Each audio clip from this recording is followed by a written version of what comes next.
So if you want to change the horn on a Vauxhall Corsa, you don't have to actually take the wheel off. I don't know why I did that.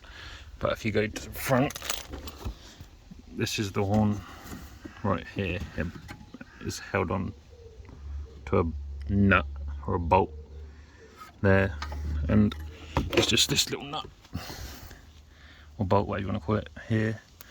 And I've just used a 13mm socket on like a little extender, and that was enough to get up in to here, and then just undo it, and now it's dangling down, and it's just held on by its two power cable things. And then this is the new one. I think it was like a £5 off of eBay, so I'll disconnect this one. Should just be able to pull the little tabs off and then push the new ones on. Should be pretty simple to do.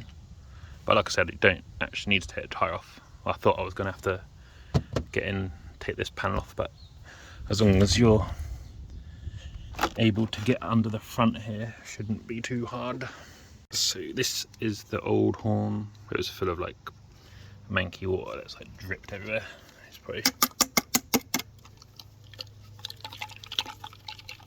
you still hear it. It's like full of water. It's probably gone rusty. Probably why it's broken. But I've just put the new one back on. There it is. Can't really see it. But it's all tickety boo. Nut. That's the nut there. 13mm, and it's nice and secure now. So that's not going to go anywhere, and it sounds good. Better than this. This was like,